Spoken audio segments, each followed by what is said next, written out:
Hello, welcome back to the third installment of, actually, I did it, yay! Third installment of my three-part kind of pre-diagnosis, diagnosis, post-diagnosis. So, obviously, after the last one was diagnosis, here we are, post-diagnosis, and how I believe I found stability. Still sounds really weird to be saying that in such a public forum, when I still don't believe it totally myself, but history, as I enjoy reading about and following, has proven that I, in fact, have found quite a bit of stability in my life, and as I'll say throughout here, raised my foundation a lot throughout that time. So, how did I get here? Most importantly, start off with how I got here worked for me. Doesn't mean it's going to work for everybody, doesn't mean it's going to work for you. I do strongly believe that a lot of these steps can work for me, a lot of other people with mental illness, going through mental illness, as well as people who aren't. I think a lot of these are just, may seem obvious, but for me are completely non-negotiable in a lot of ways. So let's jump into it. I got help. I got the medication. Went over that the last time. Frankly, I will say that's where I stopped for probably almost 2 years, maybe a little over 2 years. I kind of was happy with that. I was no longer suicidal ideations. I was no longer drinking constantly. But I was drinking. I was gambling. I was exiting family chats. I was making a lot of bad decisions. And so, for instance, the last time my dad pulled me out of the bar, I think I was on my way to blacking out if I wasn't, and lost $1,200. So, point being, just on medication, just getting the help originally, I still wasn't doing well. This shit's hard. It just is. So, number two, I've alluded to this a lot in the past, but I accepted my diagnosis. I finally accepted that I was living with a lifelong condition and it was going to suck. But that being said, beginning to share with people that I trusted, actually having those conversations with my parents, with my siblings, with my friends about what it was actually like, what I might need to get a little bit of help. Sharing, that also helps accept your diagnosis, because when those around you accept it, that helps too. So once I accepted my diagnosis, once I started sharing with people, I wanted to find out more, because they started asking questions I didn't know. I started asking myself legitimate questions I didn't know, because the first 2 years I was just happy to not be 100% miserable, because 98% miserable was a step up. So after I accepted it, I started to educate myself with it, about it. I found out as much as I could about the disorder. It came in waves. It didn't come overnight like everything else. I started a little bit and it made me feel super uncomfortable and really just anxious and nervous and depressed. And so I went back to it when I could. And, just slowly started asking myself, okay, this person said this. Yeah, you know what? That fits. And here's what I can do to make it better. And then you start going, and you also have to learn and educate yourself about, I keep saying that, but for me, what I started to do is learning about my environment, how I reacted to my environment, what it was that I needed to react better in whatever environment I was in. And if I reacted poorly, I had to accept that and ask myself, how can I react differently? What can I do to set myself up to react differently? Maybe I exit stage left a little bit earlier in the conversation if it's starting to go somewhere I don't like. And I can always come back to it and explain why I left and do it respectfully. So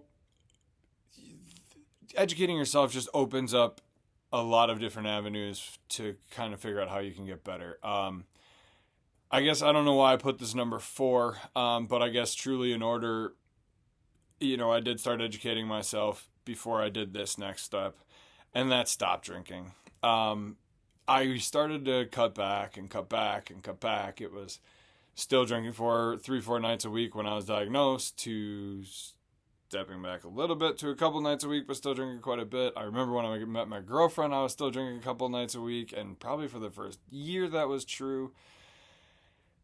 And now I haven't had a drink since Christmas.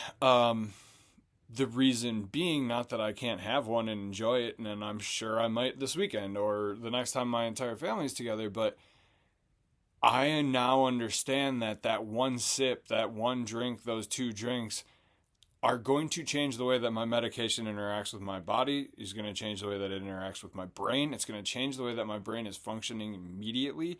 These are just things that are true for me. I know this absolutely. Um, there's just really, for me, there's nothing else to add. I know that a lot of people can do it responsibly. I now can do it responsibly, but for me, I like to take that question a step further. I can do it responsibly, sure, but is it good for me?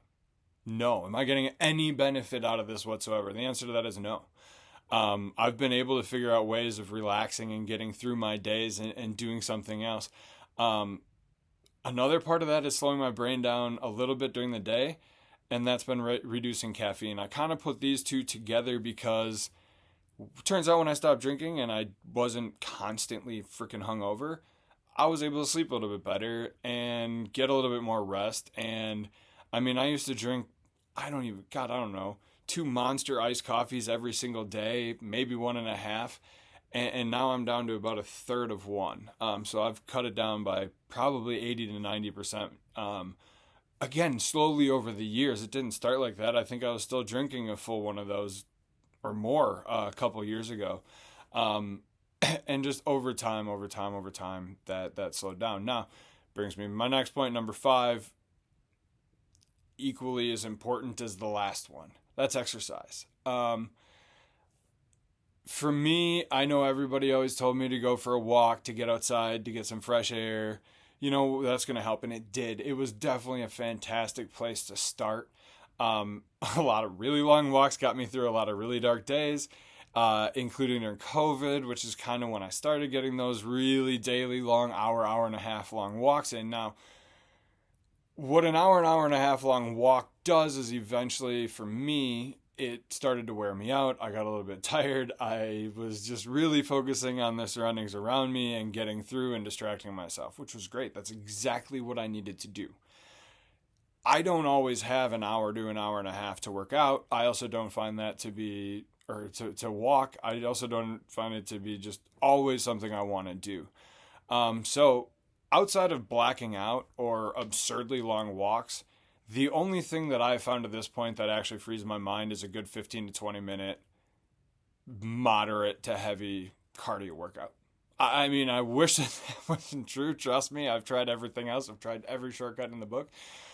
But really hitting the point where getting through that workout, we're focusing on your breathing, we're focusing where you are on exactly what you're doing, because if you don't, you might get hurt. You might just stop running or lifting or whatever else it is.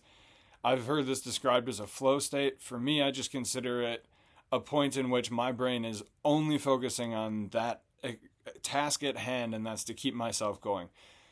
What this does for me is it obviously allows me to forget everything else.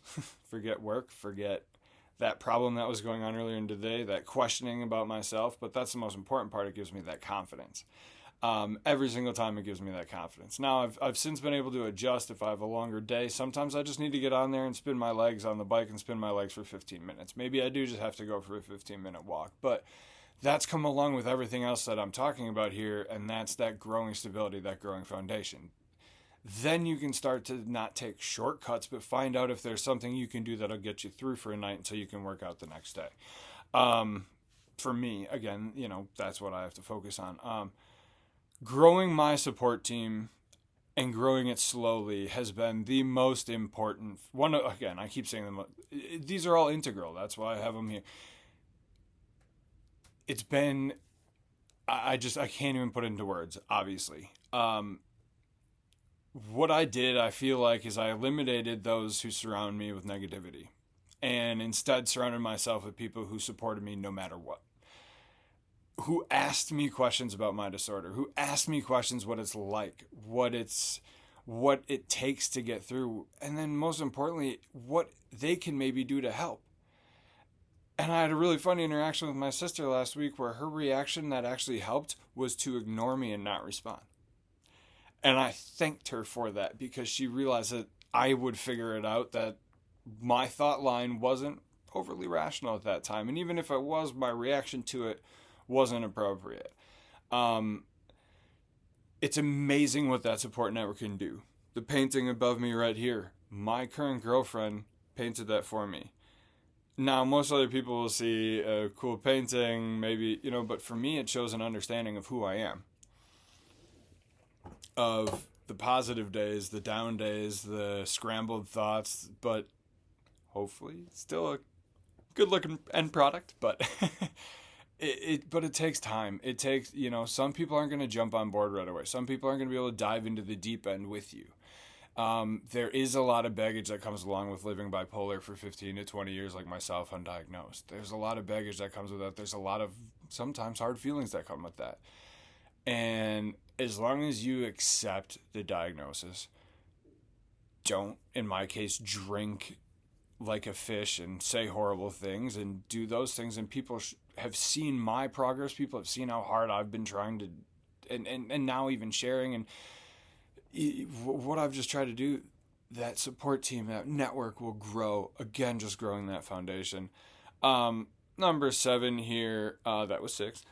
Number 7, I finally found a therapist who specializes in bipolar. I've gone over this. I will go over this again. I will continue to beat it down.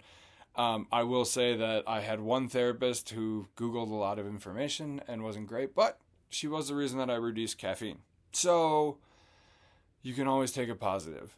But best thing for me that I could have really ever done to just take my stability to a next level was find a therapist who truly understands the disorder, has seen a lot of people who can, right now what she's doing most importantly for me is building my confidence, allowing me to feel stable, allowing me to feel like I'm doing the right things. I feel that way anyways, but to have a professional opinion, to have somebody who's trained for so many years to check in, to know the right questions, to ask you to check in, it's absolutely been invaluable for me. I could not recommend it to anybody else that if you are dealing with a severe mental illness, to find somebody who knows, really who's an expert in that field and can help.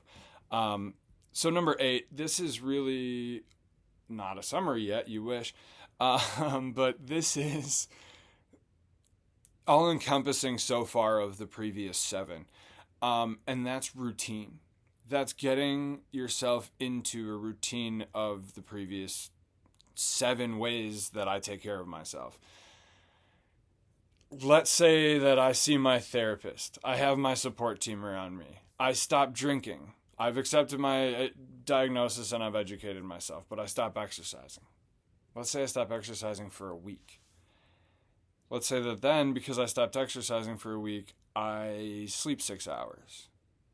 Well, all of a sudden, next thing you know, I might be sleeping 6 hours for a month and spending money to umpteen amounts and having unending energy and thinking that I can do anything.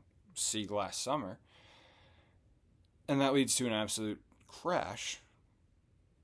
See last fall, heading into the winter.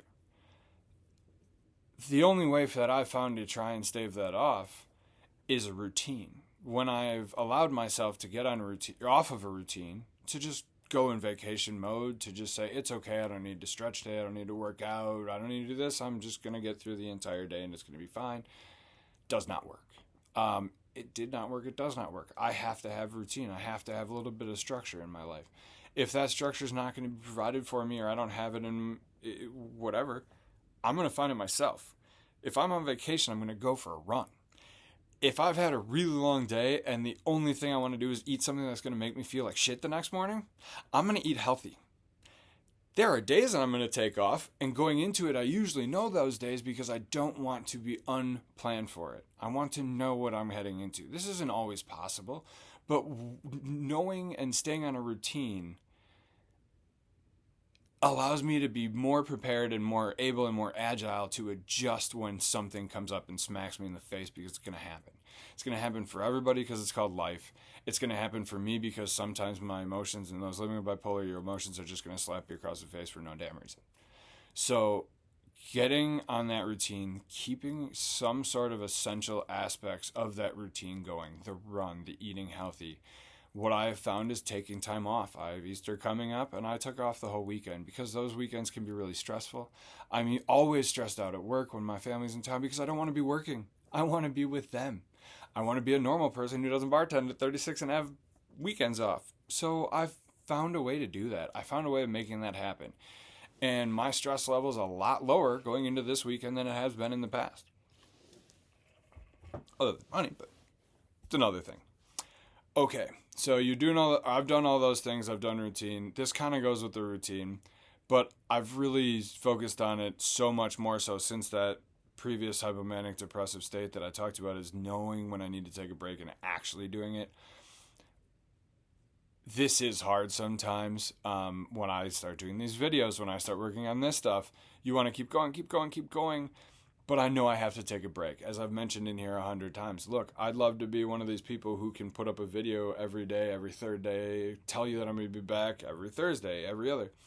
I can't work that way right now because of my job, because my routine. I have to eat healthy. I have to work out. I want to go spend time with my family. I'm not going to give those up to keep doing something that ultimately might not have been the most healthy decision for myself.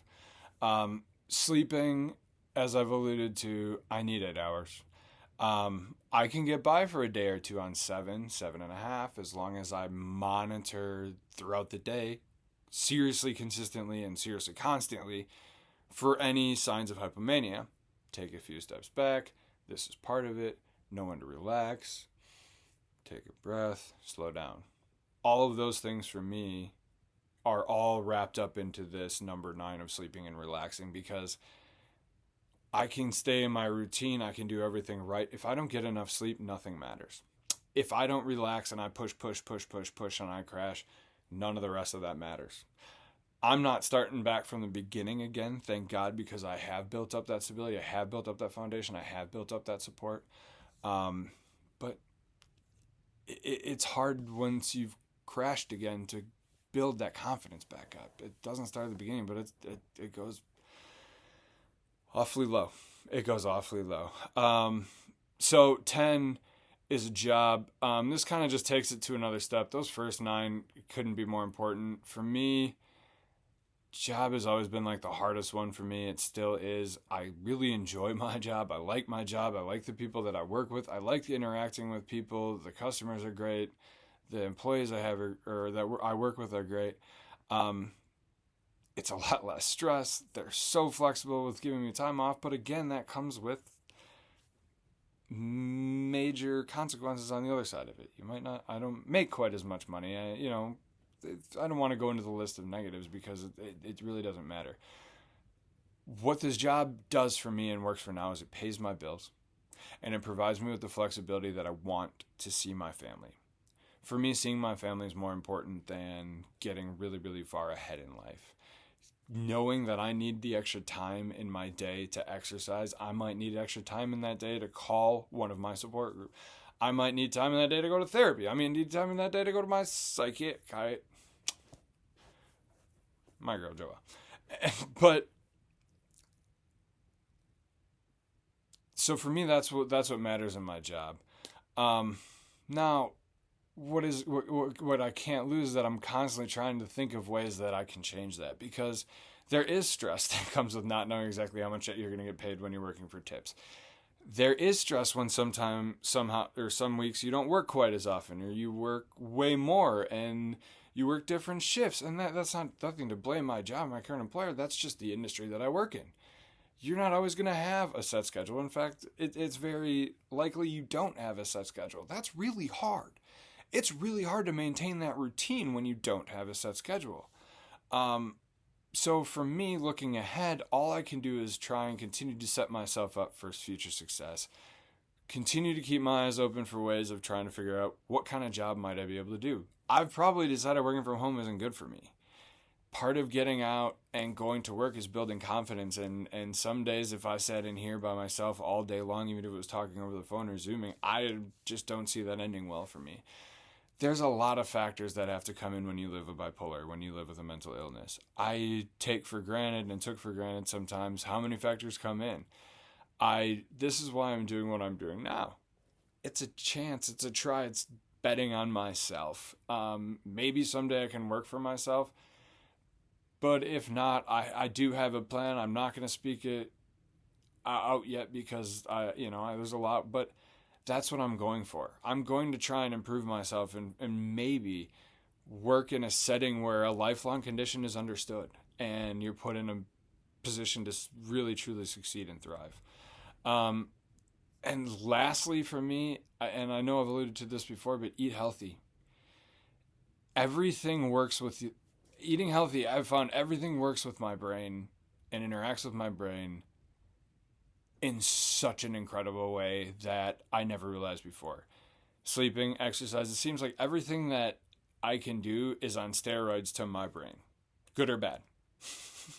Anything. So I started eating healthy and taking it to a mild level, a few more salads as, a couple years ago, drinking a little less, cutting maybe back on the pizza, which is my favorite thing, yada, yada, yada, to the point now where I truly feel like I could take it another step, but I don't want to.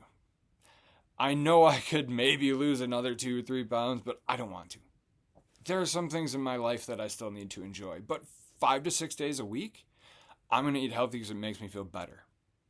That's why I'm going to do it. Not so that I'm skinny, though being in shape helps with your confidence too. All of this stuff goes in routine, but it's a routine and it makes my brain feel good.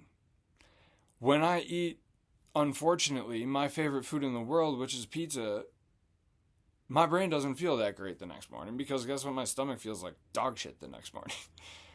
So I've even taken that to extreme and I eat cauliflower crust pizza, which I love. Some people might say, wow, that, too far, but guess what? There are some things I might have to take too far because I found they work for my brain. And so I'm going to end it there. That's 11 things that I do. And I'll put these in the description, but that's 11 things that I do personally that have found stability. That's things that have built my confidence, raised my foundation. If it were a graph, my progress were a graph over the last couple of years, it would look like the stock market over the last 100. Up a little, down a lot, up a lot, down a lot, up a little, down a lot. You get the picture, but guess what? That entire time, it's a consistent going up. It's a consistent rise. I've consistently raised the floor through truly consistency, sacrificing things in my life that I didn't want to sacrifice. Who wants to just not drink ever again when you live in Wisconsin? You tell me. But I have to and it's good for me. The resiliency that has come along with this life and educating myself, that's how I've raised the floor. And all of these things that I've laid out here have just really ingrained that. And the more that I've been able to stick with these routines, the more that I've been able to get through it. I mean, I'm just going to read through them one more time because it's good for me. I got help. I got the medication. I took 2 years off. It was horrible. I'll tell you right now. But then I accepted the diagnosis. I started to share my difficulties, my hard times with my loved ones. I started to educate myself. No more. I stopped drinking and could significantly reduce coffee. I forgot to say this earlier, but guess what? Drinking, depressant. Coffee, we all know. Which freaking way is that going to help you? It doesn't. Exercise constantly, always. Get in that. For me, I need to get in that flow state. I need to get that, my heart truly, truly, truly beating. Continued to grow my support team.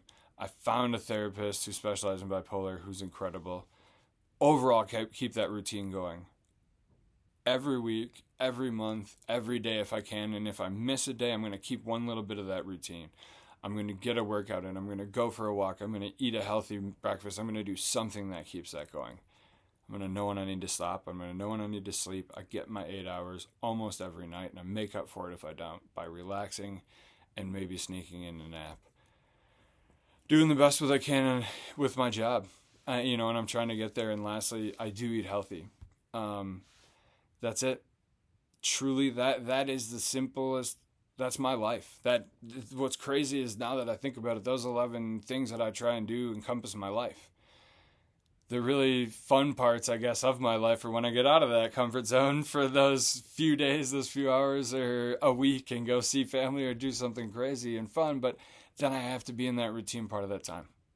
So thank you so much. If you have watched the last 3, I kind of gave some pre-diagnosis, a little fun with it if you think you're bipolar.